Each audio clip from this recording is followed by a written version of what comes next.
Welcome to Track Talk Live. My name is Leah, and as always, I am here with Doug Hodgdon, known as Mr. Clickety, affectionately by all of us. But today I do have a special guest here. It is Bob Chooch Rivard, and he is a well-published HO Soo Line modeler from right here in Minneapolis. So he's planning to demonstrate an assortment of projects dealing with car and locomotive painting and weathering. Welcome, Chooch. Hi, Leah. Nice to meet you. And you too, Doug. Hey, nice to meet you, I've Bob. known Doug for many years. We've known each other, so. We're going to get into a lot of detail with them a little bit later, but before we dig into the demonstrations and the Q&As, I have a little bit of an announcement to share. If you were with us the last time through, you've already heard this, but a big reminder. We've got a 9-day tour in England coming up with the Model Railroad Academy. It's March 15th to the 23rd in the year 2020, so coming up before you know it. Don't miss your chance to join Doug on a once-in-a-lifetime experience combining picturesque sightseeing, a visit to the Pendon Model Railway Museum, specialized tours, and the opportunity to experience it all with your fellow model railroad enthusiasts. For more information, you can click the banner underneath the video or the link in the description and join us for that fantastic trip coming up in March. Before we get into the Q&As, I did want to give Chooch a little moment to introduce all of us to him and kind of what you've been up to and what brings you here. Well, Doug and I have been kind of talking about this for a while. It's like this does sound like a fun idea. So, I mean, you know, to me, this is what it's all about, is sharing your passion, your hobby. And I've been doing this for many years. So, in social media, there's nothing better than being able to share my techniques with people. Will ask questions. I'll post things on. There's a lot of cool sites. There's actually a weathered model train car site, and it's fun to share information. I'm always learning something myself, it seems like. So hopefully I can have some fun here with you guys and share some of my techniques that I've learned through the years for weathering. And well, like a Soo Line boxcar, for instance. A big white billboard on the side. It's really a neat thing to show weathering patterns. And I've always loved the Soo Line. I've grown up by the Soo Line, and for many years I would get on my bike and go watch the Soo Line come up the hill and see these big white locomotives with the big SOO on the side, and I was just captured by that. Well, that's it. Tell us about your childhood, how you got interested. And just living by the Soo Line. Yeah. And hearing the trains coming out of the big showroom yard, and it's like, I've got to go up and see. My friends, of course, we'd be wanting to play football in the street and stuff, but it's like, no, I want to go up and see this train because it's going to be neat. It's making a lot of noise, and I want to see what's going on. And I'd ride my bike up there, and now to this day, I do the same thing. I live by the tracks I grew up watching trains on, and I'm still fascinated watching these big trains being moved by the Canadian Pacific. It's kind of neat. That's what I tell people when they ask me, and I say, well, to me, the trains were the most exciting thing happening in St. Louis Park when I was a kid. Oh, yeah. Oh, jeez, You know? right? And I was like you. I was just a few blocks from the track. And right. Well, there's nothing, it's not like years ago when I would be wanting to take photos of cars and engines to try to model them. Thankfully, I've done that through the years. An example is this boxcar. And if we want, we can get a shot of that. That would be kind of cool. I'll show you this project here, for example. I took this shot like around 1980. Yep. Oh, that's perfect, you guys. Look at that. Back in the control room. And Atlas came out with this same car a couple of years ago. And this is a shot I took around 1980. Well, Atlas comes out with it with the same exact number, which if you're a modeler, that's a big deal. That means I don't have to change the number. So this car is from the factory is dead on. It matches my photo. And all I had to do really, you guys, is replace the roof to make it a correct roof. yeah, Other than from that, the picture, it has a galvanized roof. Yeah. yes. And The original.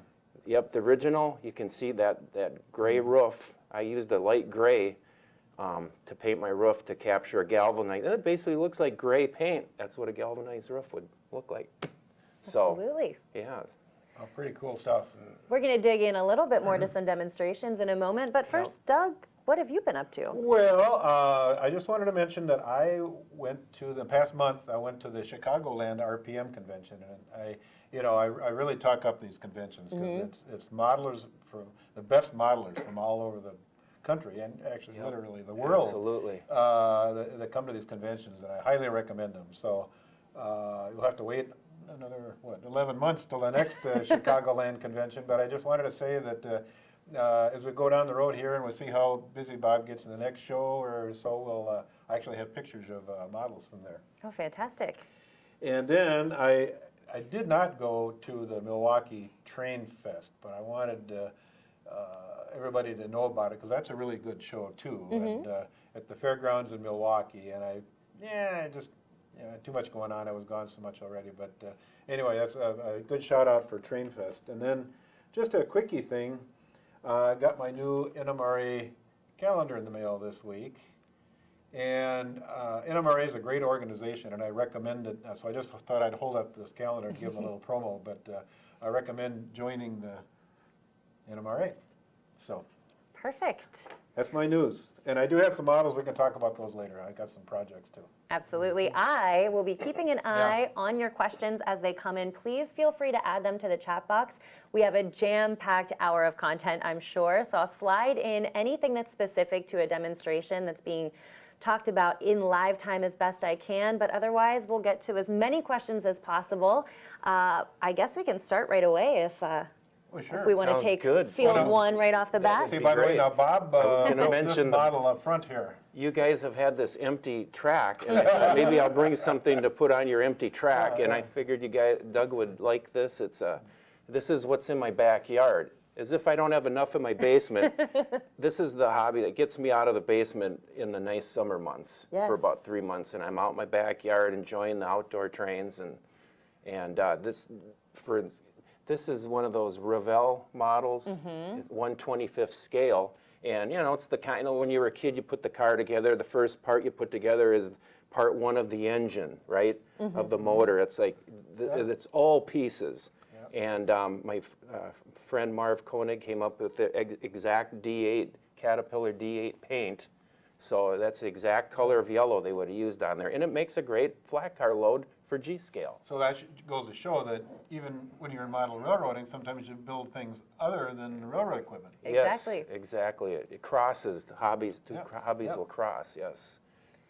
Perfect. Well, let me throw in one quick question just to get us started. Yep. This comes from Bruce.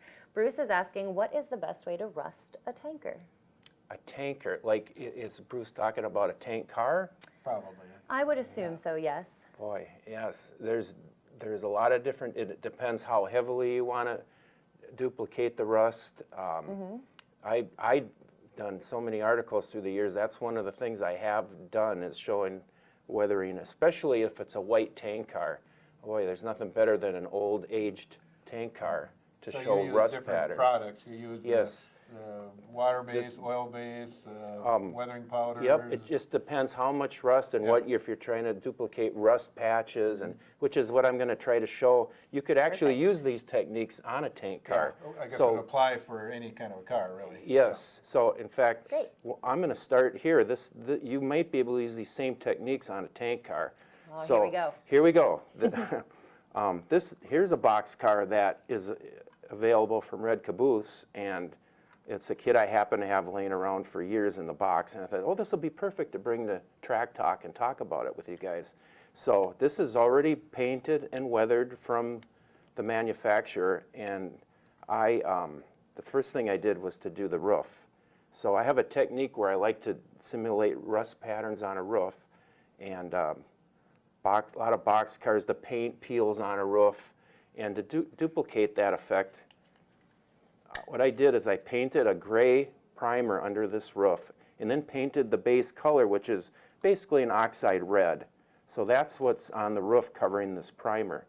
So if things go well, basically just regular Scotch tape should take the paint off and expose these patches of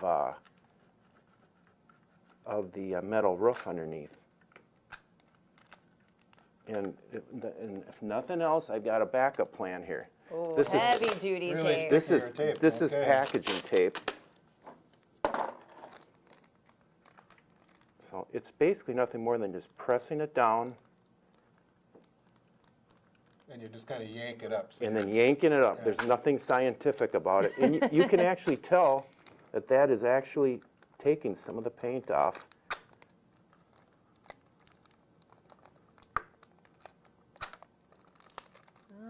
Giving a little texture. Yes. And the harder you press, of course, it's going to want to remove more of that oxide paint. That's a real common thing you see too on real cars, is that kind of funny, the way that the paint comes off. And another method I use is sometimes some lacquer thinner. So you just see with how a that, Q-tip. you see, just I go through a lot of Q-tips for my weathering. Ah, yes, You see how that's exposing my, that underneath. yep.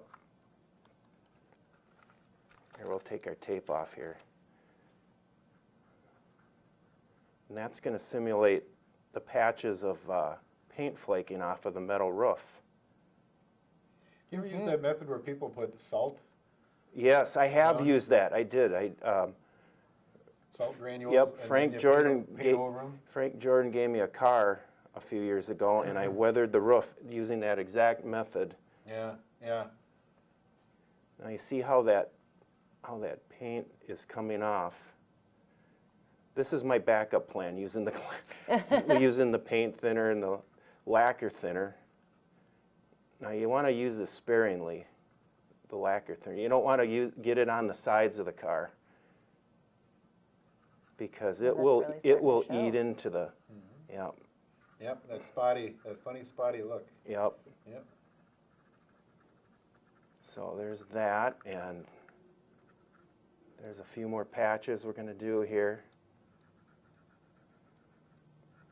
I've done this technique so many years and done the tape and that if one technique doesn't work that well, you can always go to a Yeah. different backup plan, and that's what I'm doing here. So I have little jars of just about everything. I have lacquer thinner and turpentine and that's the other alcohol. the other thinner I like to use is a product called Terpenoid. You get that in artist supply stores, and it's odorless paint thinner. So it does not, like I said, does not have the odor that most. So Kind of an oil base, but they take Yep. out the whatever the yes, the so smell out of the regular turpentine. so here I have some artist oil paints, burnt sienna, raw umbers. They're great for weathering colors. So here, we're just going to put this here for a second. I'm going to dab a few colors on here. There's more of a black color. I'm just dabbing this on here now, as you can see. There's nothing too scientific about this for making rust blotches on a roof, right? Right. It's nothing, it's just, you want to get it on there first using your brush technique. And then using a little more thinner, and see how it's just kind of flowing along there, along the weld seams. And Now, folks, There if it you have any comments while Bob's doing this, be sure and I was send just them going in. to say, while we're finishing up some of the work on the top, let's Yeah. go into the next question. All right. Either of you can take this if you're feeling up to it. We have a guest that asks, what coat of HO track is the best? And also, what kind of track cleaner do you recommend? Is that for me? You want me to answer that one, or Bob can Go- too? but- go Whoever ahead, wants Doug. to go.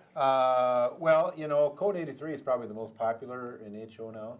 But when I did my HO layout, you know, as you know from previous shows, I'm kind of a stickler on scale rail size. And so I used Code 70 because I was modeling a short line. So I used Code 70 rail for my main line, and then Code 55 for sidings, because real railroads wouldn't use the same size rail and everything, it just depending on the use. You know, on the main line, of course, it'd have the heavier rail. So Code 83 is probably the most popular. It also depends on whether you're handling the track or you're buying ready-made track. So there's a lot of variables there. And as far as cleaning the track goes, you know, you can clean it by hand if you have a small layout. If you have a big layout with areas that are hard to get to, you might want to have some kind of a track cleaning car. You can buy cars that have an abrasive block on them. Or you can buy Tony's Train Exchange sells what's called a clean machine, which is basically like a brass tank car body with a little needle valve in it to allow your cleaning fluid to drip down onto a pad. And I use, to get the oil off, I use lacquer thinner, but you're just doing very slight little drips, so it doesn't get the whole room stinky from lacquer thinner, but it's just enough to get the rail clean. So if your rail isn't real dirty, I'd use a liquid cleaner. If it's bad, then you have to use some kind of an abrasive block. I've actually just used foam, 3M foam sanding blocks. Oh, which reminds me, by the way, to have an update from the last show, and I forgot to mention, a guy sent a question in last time about a G-scale track cleaning car, LGB.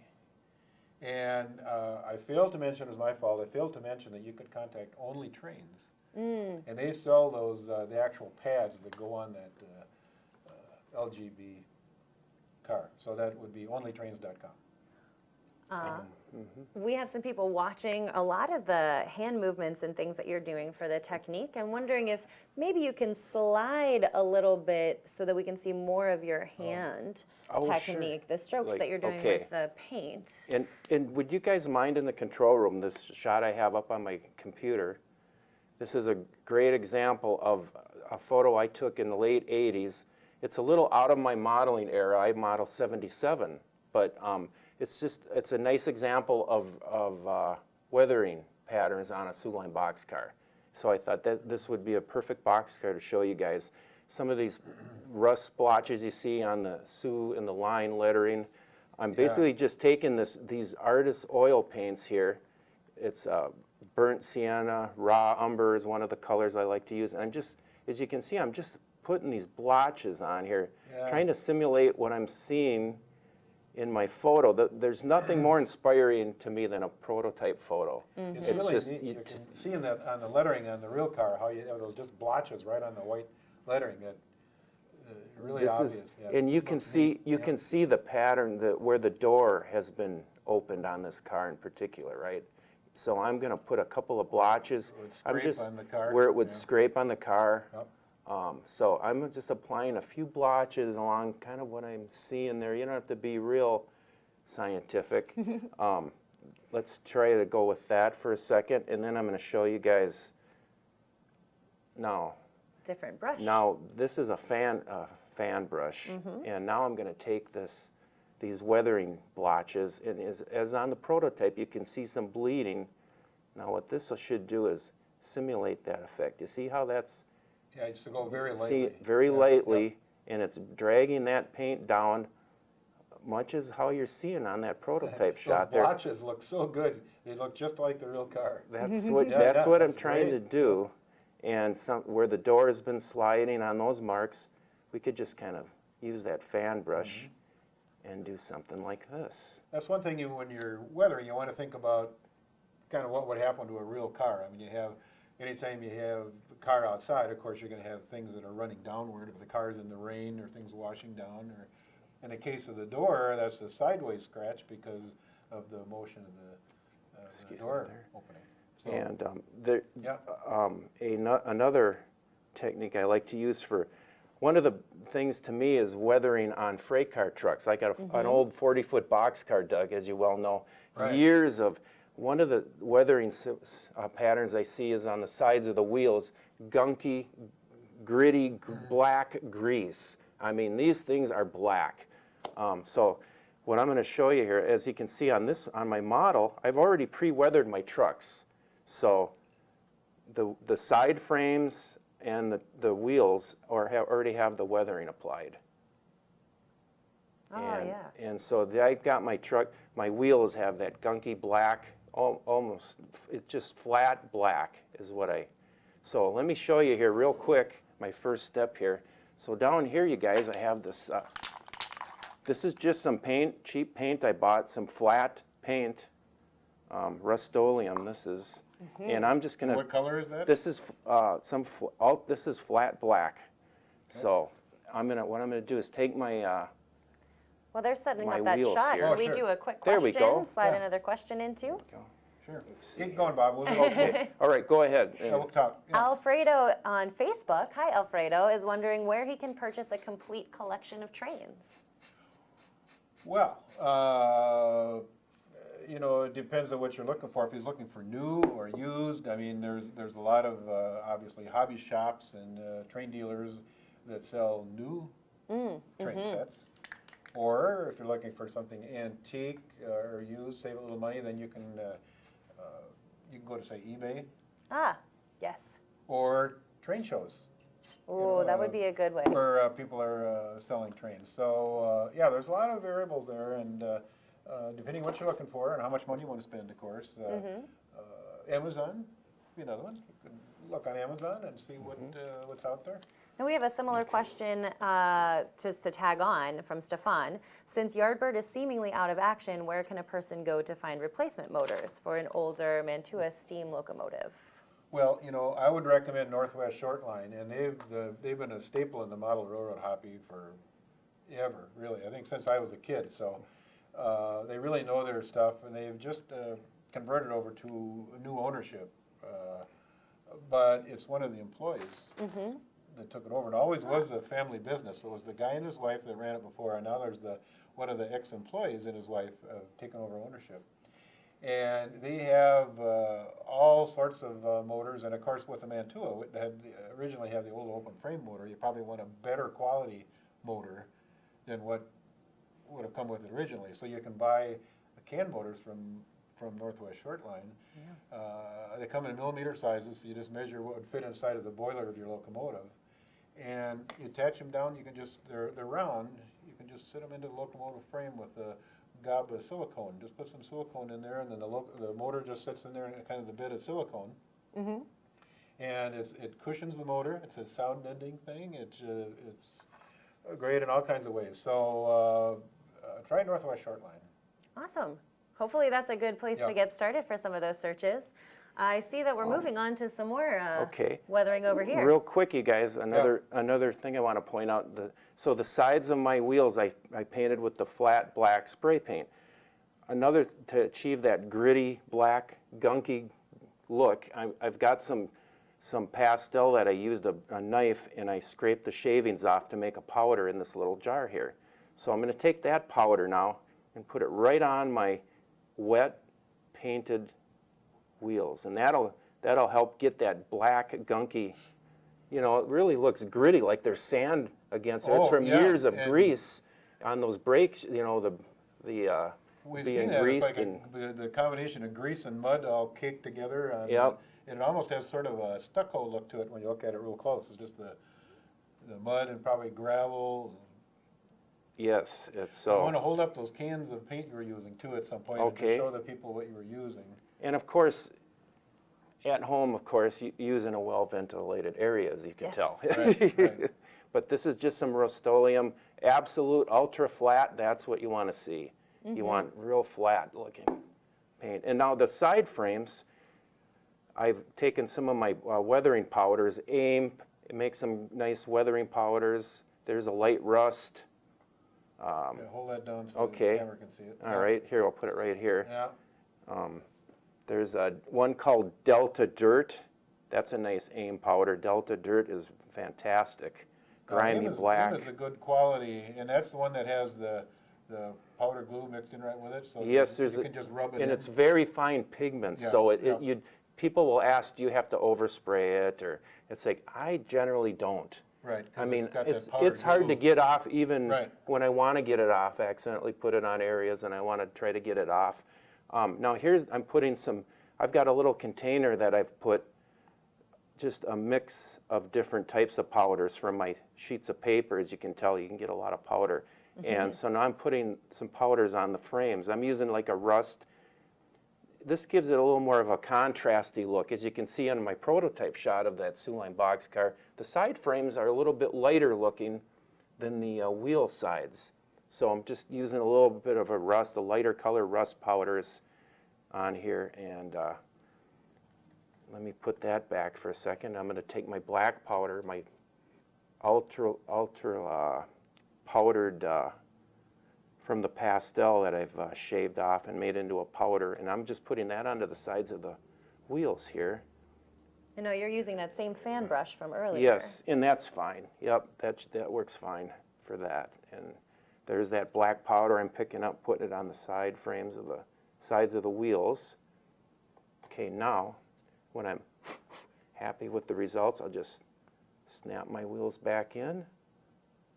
Uh-huh. Oh, yeah, getting a good shot of that now with the. Well, we got another with the camera. question that just Here we came go. through. Aha.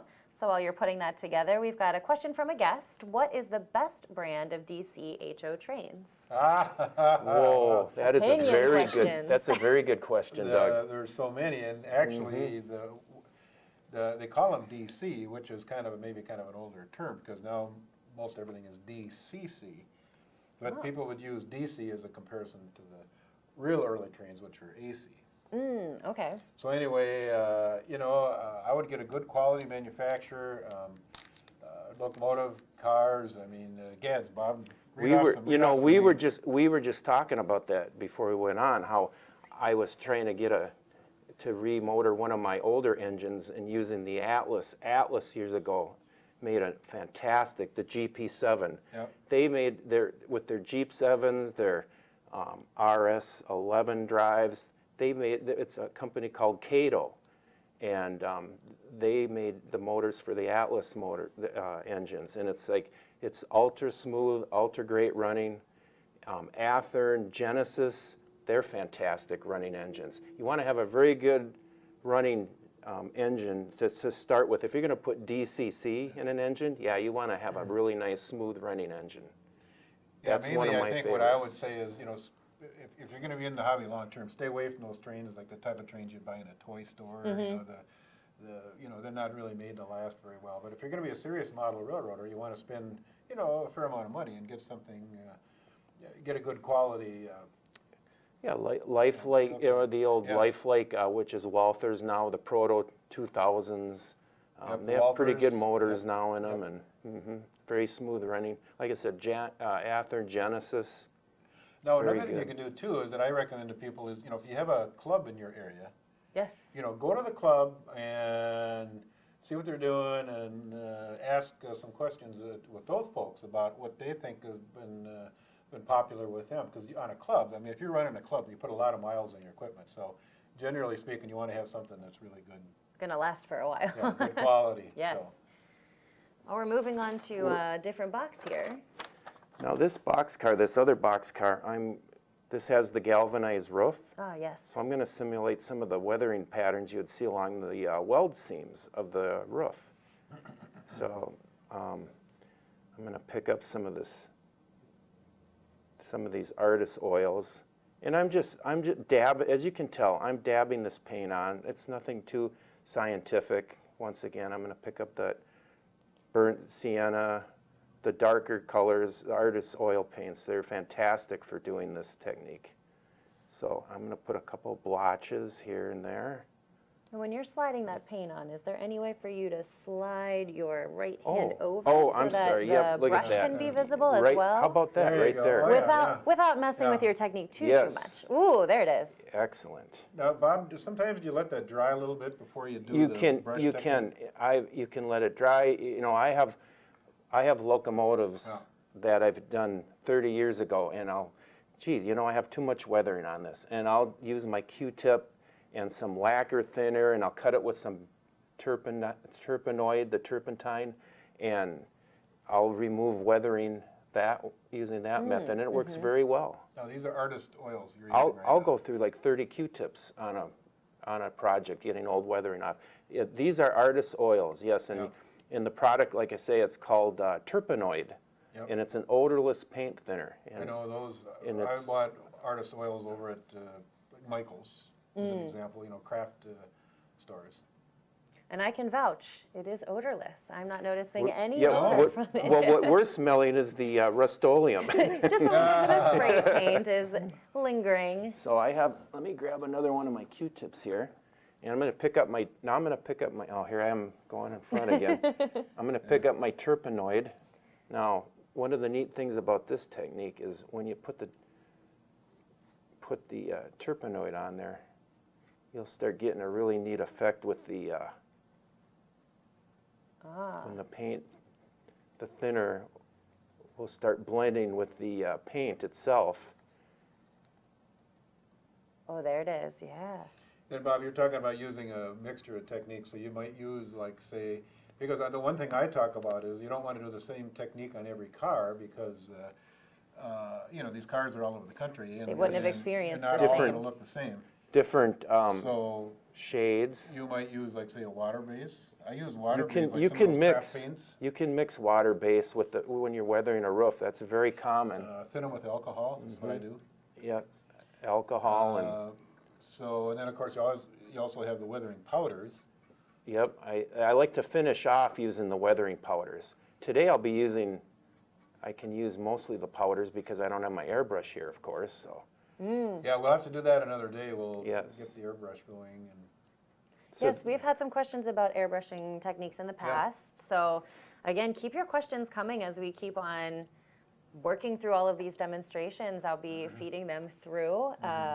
Still working with the terpenoid as of right now. I'm going back to my other boxcar roof for a second because we were talking about the powders. Yes. And so I'm going to take some of my Delta Dirt here, powders, and also I'm an going to, AIM? yep, AIM What I- powders. make sure people know what we're using here. And And I so- notice you also have pan pastels here. And Pan Pastels is a good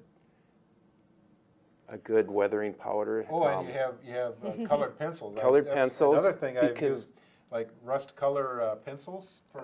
Yes, I'm glad you reminded me about those, Doug. Because as you Ooh. can see on that boxcar, you can see the rivets are highlighted, and I was going to use my pencil for that. Ooh, Edgar's got a good question coming in here. Edgar noticed that you did not clean off the bearing end of the axles or the wheel tread. Will it come off on the track to interfere with the electrical current? That's a very good question. I don't worry about that, but you can clean them. He's probably talking about the tread of the wheel. Yeah. Yeah, it it's- looks like the contact he's concerned with. And especially with locomotives, and when I weather a locomotive, the powders, especially with DCC, I'll clean the wheels and run them on a paper towel on a piece of track, and use some like the various products you can get for cleaning. Goo, what was it called? I think it's Goo Gone. Goo Gone, Yep. Ooh. Yep. And that's good for cleaning the wheel treads. And you know what I do? Sometimes I take a very small flat blade screwdriver Oh, yes. and then just wrap a little piece of like Kleenex around it, something light, and then you can use that as almost like a little putty knife and go around the tread of the wheel and clean Take out that what off. you don't need. Yeah. So we're doing this a little bit quick. I mean, you could the axle tips you could clean off too. I mean, just to make sure. Now I'm using, you guys, I'm going to use I'm going to pick up some of these, my Delta Dirt, because this car has some cool. powdered dirt, some dirt on the sides here. So I'm just going to try to simulate that. I've got dabbing some, as you can tell, on the roof. And the boxcar ends are notorious for showing heavy weathering. Now, what era of boxcar would this be, Bob? Now, that's a 40-foot car, so it's probably Probably built in the 40s. built in the 40s, but yet the And roof walk this- is, The roof walk has been removed, and and the ladder's it's shortened. I drilled a little L grab iron on the end here, because when they remove the roof walk, they'll take the ladders off of we'll call it the B end, or the A end, and the B end with the brake wheel. They'll have the ladders will still be to the height of the boxcar roof, so they can access the brake wheel. Oh. And Well, what year was that when they started taking the roof walks off? I want to say in the early 70s. Okay. Yeah, that's when you started to see roof walks disappear from boxcars, because they were not allowed to walk on the roofs anymore. So, Oh, yeah. Yeah. I mean, see, because I'm modeling the early to mid-50s, and everything I have has roof walks. But I do, I have cars, steel cars of that vintage that would have been my layout would be more or less new cars. right, And- you're due 1950, I believe. in that era. I'm trying to backdate a little bit, but they say that in the early 50s, I should have probably about half wood cars and half steel cars. Okay. And I have way too many steel cars now. So I got to back it up a little bit. In fact, that's why I got the silver car sitting right out here, because I'm going to explain what I'm doing with that. But this is a wood car that I got off eBay. Oh. Well, do you want to get into Well, that okay, before we do our okay. next question? Well, I can. Now, I've mentioned this before, but you know, S scale it's tough to find virtually anything in S scale. And this is a car made by a company called S Helper, and it's actually a Union Pacific maintenance away car, and it's silver, which is the way the UP had them. And I don't need a silver maintenance away car, but it has a minimum of lettering, and what I'm planning on doing is stripping this car with, we've talked about the Scale Coat 2 rinse away paint stripper. It's a non-toxic paint stripper.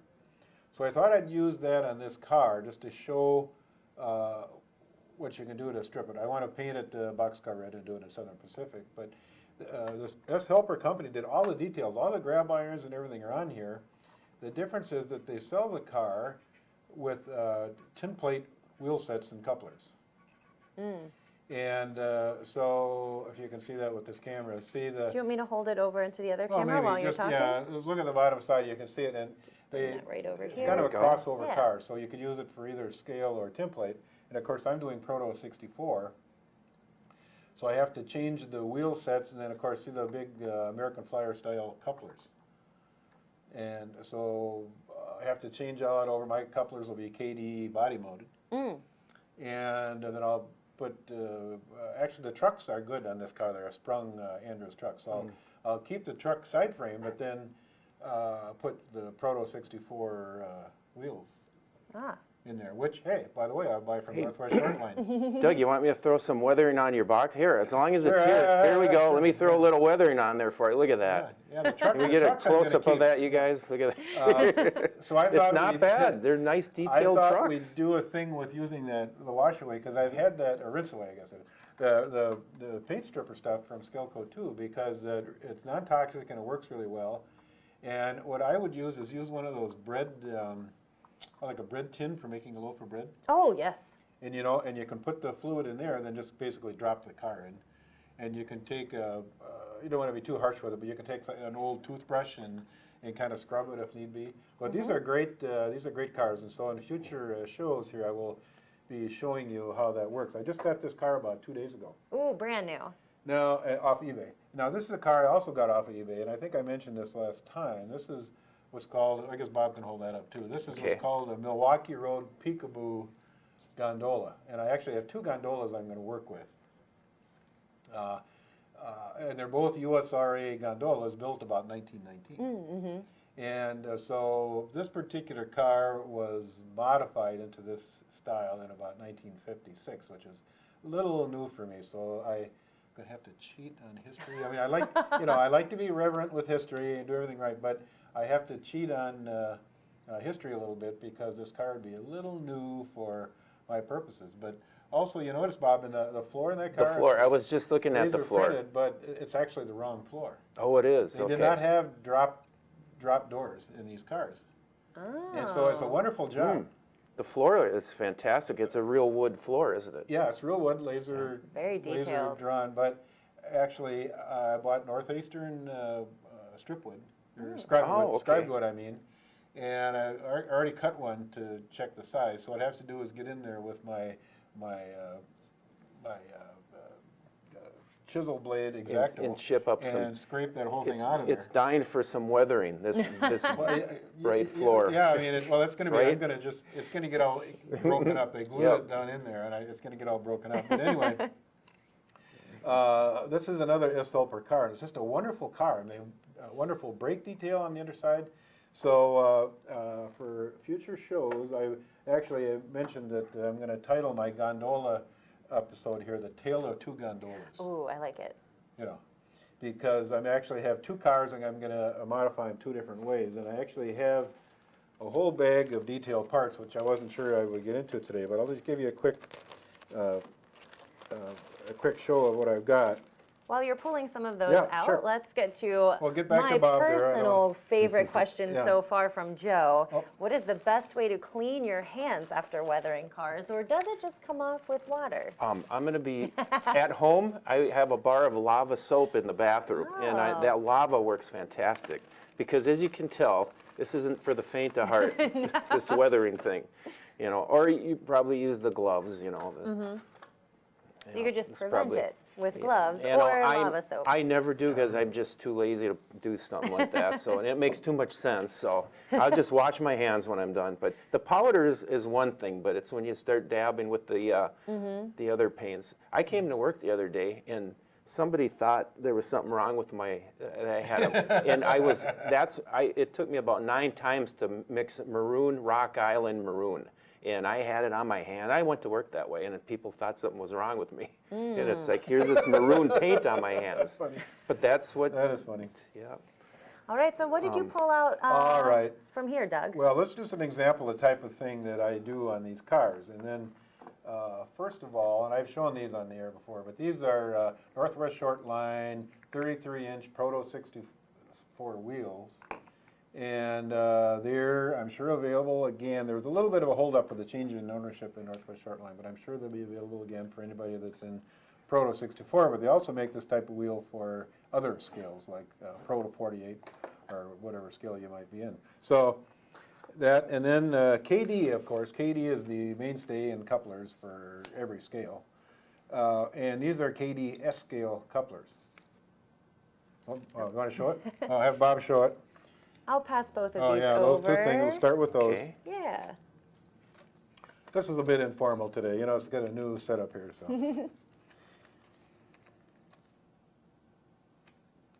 There you go, Doug. Yeah, there's the couplers. 808 There you couplers. go. There you go. And then this is now, the gondolas that I'm working on have an old-fashioned crank-style brake. They would have been modified to an AB brake set. And so this is a brake set that I'll be using that came from Des Plaines Hobbies in Des Plaines, Illinois. And they have a very complete selection of S-scale stuff, along with, of course, other scales. And I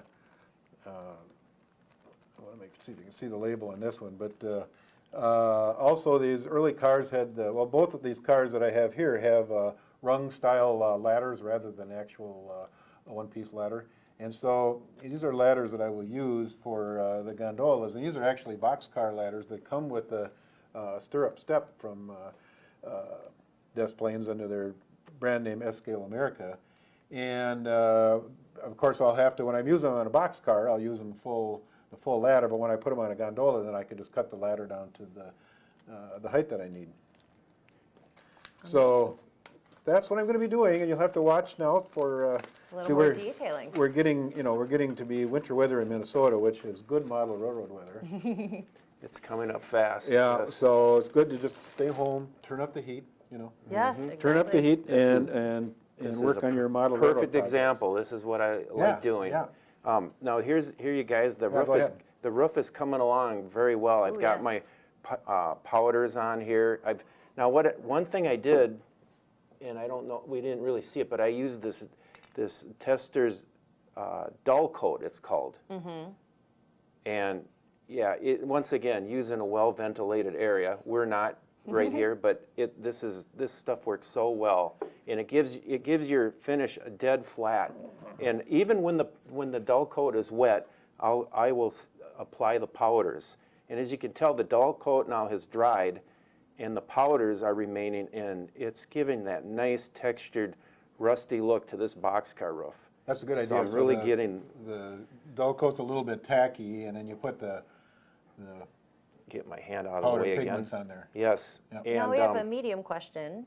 Have you ever weathered with chalk? Do you need to spray the model before you use it if you're working with chalk? Chalk, this is a perfect example. I'm using a combination of the chalks and the powders. Mm-hmm. Basically, the powders is the same as using powdered chalk. right. And I put my chalks right onto this boxcar roof, and I've used both ways where I'll spray the dull coat, and that gives it a nice tooth for the powders to bite into. And this did not have any dull coat. It was just the finish of the boxcar roof, and I'm just basically applying the powders to the roof. Nice, nice. And now I'm taking my thinners now, and it's just kind of bleeding that into the the diagonal panels of the roof and the weld seams. Now, Paul wants to know, in your opinion, is there any amount of weathering that looks too fake or too much? Well, that's a great question, because going by a good prototype photo Yeah. of the era of the year. Now with the internet, it's so nice to be able to get on the internet. This photo was taken in 1976, 77, 78 in my era, and I can duplicate the weathering panels. Now a good example is this is my engine in the front here. The 738, the Soo 738. I thought, okay, this is neat. Now it's 1978 was when this photo was taken, but I wanted to model that weathering pattern on there. So I'm just kind of cheating a little bit in my era, and it's a shelf model for now until I put a decoder in it. But I just so loved here, I'll show it to our camera here.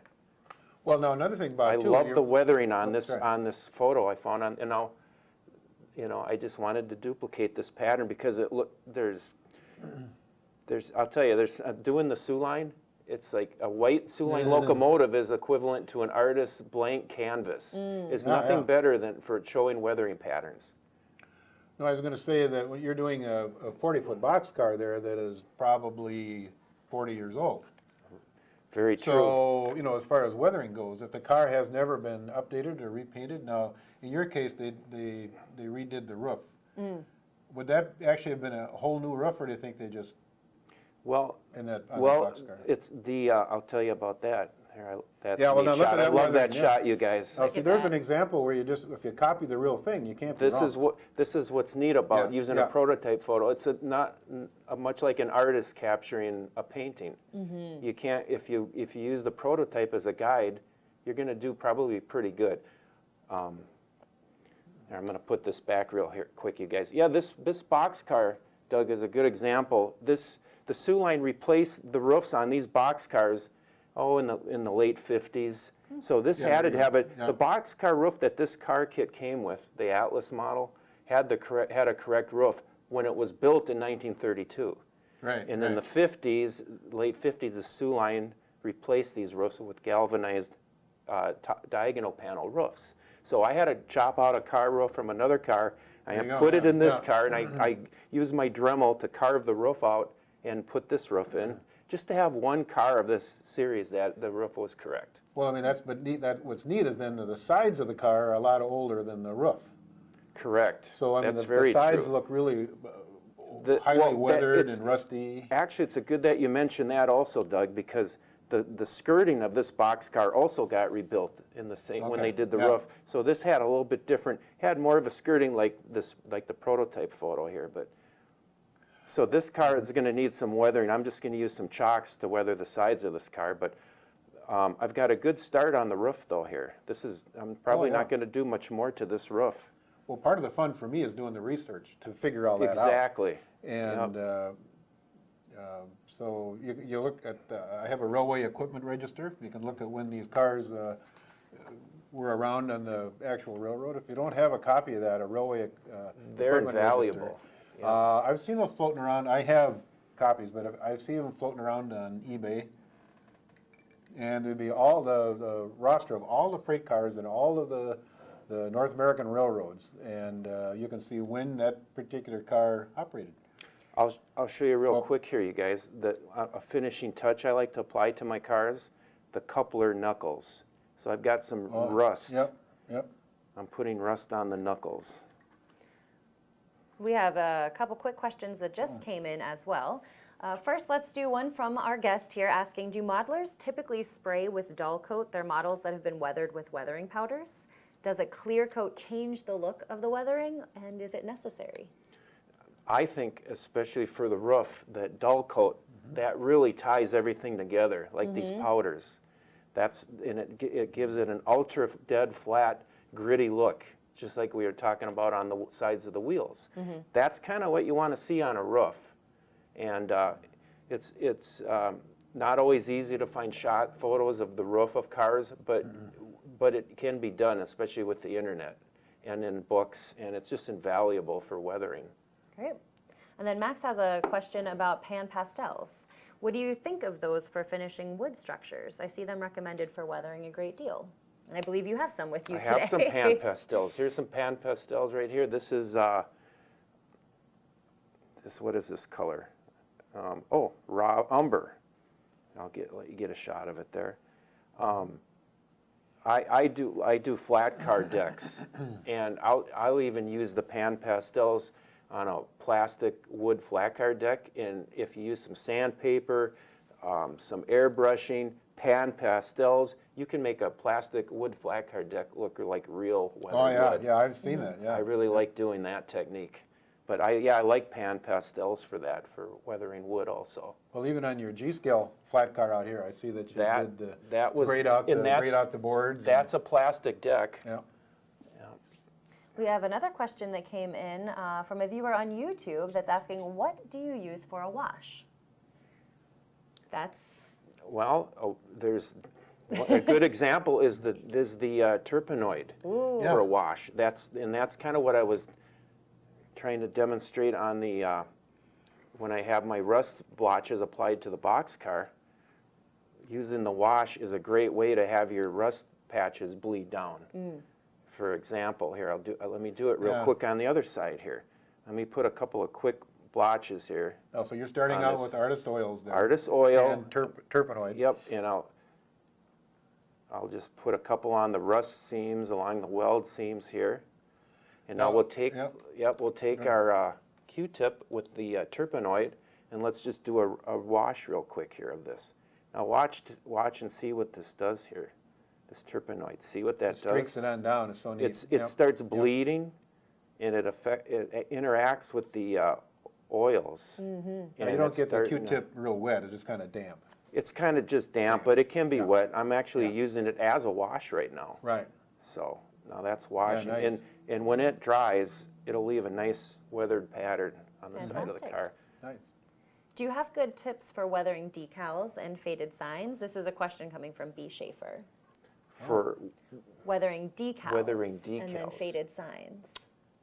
Weathering decals. See, I do a lot of decaling, but I weather the decals once they're applied. Yeah, weathering over on the whole car. Yes. But maybe on a sign, though, and a sign in a building would be kind of the same technique, really.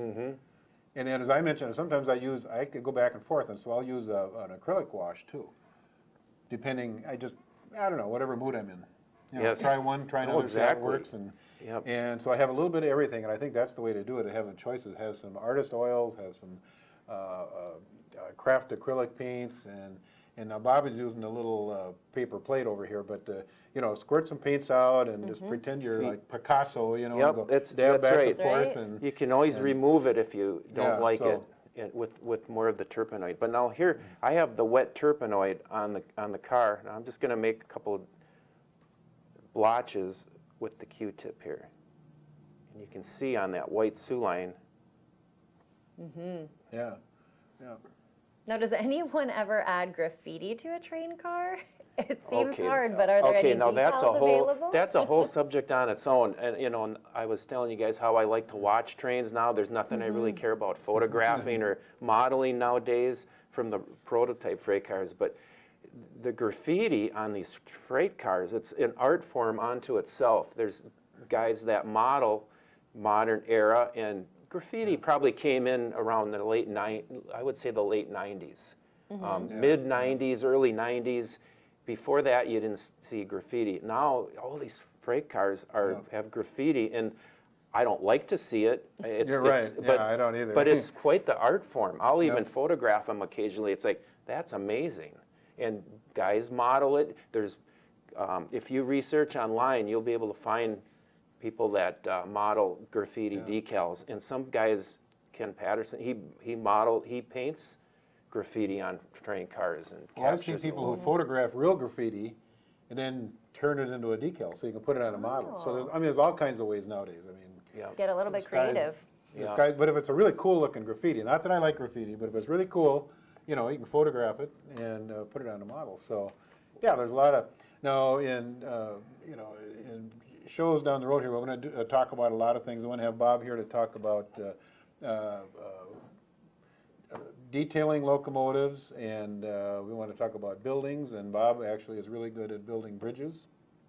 I've built some bridges, a few And so freeway we have a lot of bridges, different yeah. subjects we'd like to talk about, and before we run out of time, I want to make sure that, have you folks send in comments of things you'd like to see. Yes, we did have an enthusiastic thumbs up for the airbrushing. Yeah, Hoping to see that at some yeah, point. that'd be great. Let me show you guys one more quick little thing here Okay. while we have the close-up camera available. Great. One last thing I like to do when I'm finishing up my model, I like to apply with some Tester silver paint on the air hose, the end of the air hose. Oh, yeah. And they call it, this is the angle cock up here, and there's some little detail. The silver just does a nice job of bringing out that little detail on the end of the air hose. Here, let's do the other end here. Sorry about the movement there, but It's okay, there's Bob. that. Gotta get both sides. And that's usually my little finishing touch to a boxcar, a freight car project, is the detailing the air hose. So, Say one other quick thing I thought about, is a whole different subject, but you know our friend, our G-scale friend who sent a question in last month? I believe about so. putting the track outside? Outside, yes. Well, I actually did that. I Ooh. took a 2-foot section of track, and I put it outside, outside my house, out next to the garage. I'm gonna leave it there all winter, So we are in process. and we'll see, come spring, I'll bring it in here, and we'll try it. We'll just hook it up, and we'll see how the locomotive runs. Oh, something to look forward to Yeah. in well, the spring. you guys were talking about the track last time, the Oh, yeah. brass track out Mm-hmm. the G-scale, and that's what I do. Like the track you see on the table here, I've done that. I've replaced pieces of track, and within a year, brass track weathers so realistically outdoors, and it still conducts if you still do DC.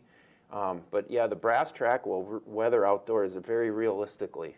And I then do it Bob- all the time. Bob also has wireless battery Well, G-scale, that's- and that'd be another thing we need to talk about here. We yeah. want to talk about other Marv got me scales. into airwire. I love it. And so we'll have wireless G-scale, and it's odd, you can actually put a locomotive, say, right on this table and let it run with no track. I It can just seems weird, I but, can run my engine yeah. on the table with no track Yeah. back and forth. So, yeah, we'll have to do we that got a next lot of time. things to talk about over the winter. We got a, We do have one final question, and Oh, I think we okay, can slide okay. in here too.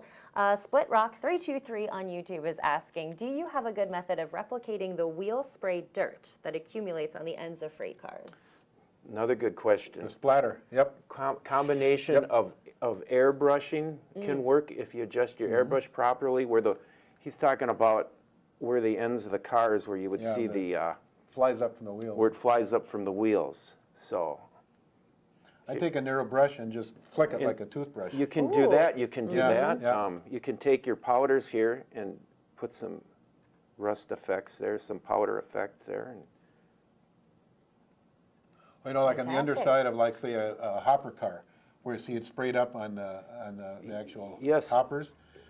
you And could, that, I do that, you can flick the, that spray makes up. a nice effect. Yes, Yeah, yeah. I've seen that Yeah. technique where the end of a toothbrush even. that's what I mean, like a little, I've actually cut some of the bristles off of a toothbrush. You can do that, because the toothbrush might be kind of wide, but you can cut off about half the Make it bristles more on narrow. either side and make it narrow and do that flick.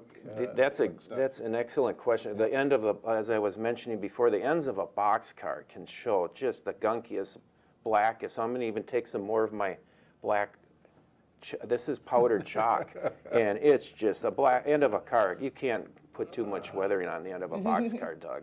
Right? That's right. Well, keep sending these So, questions in, I'm and gonna put we'll, some more whatever on we here, don't in get to fact. this time, we'll get to next time. We are at the end of our hour, so while he's finishing up over here, I wanted my to give finish Doug time. a chance. Is there anything else you'd like to share before Well, we finish? I think I covered pretty much everything I had, although, like I say, I have my own little project over here. Maybe Yes. Bob and I will work together on my little S-scale project. And then we'll do some other things, bridge work, buildings. I noticed somebody has sent in a question in about bridge work there somewhere. Yeah, excited about some bridge building. Bob actually built a freeway bridge Awesome. for his Built layout. a couple of them. Or, yeah, a couple of them. Back in the day when you could go to the highway department Yeah. in 1980 and they'd give you the plans. Yeah, the highway department sent them plans for the freeway bridge. Yeah, they printed them out on from microfilm, Yeah. and I've got the plans for the 35W bridge. And then railroad, In New Brighton. railroad bridges, trestles and things, and so there's a lot of things to talk about. So please, we want to get going with more hands-on this winter, so let's. How about you, Chooch? Any parting words? Yeah, Well, next time I'll bring my Rock Island Jeep 18 and show you how it turned out.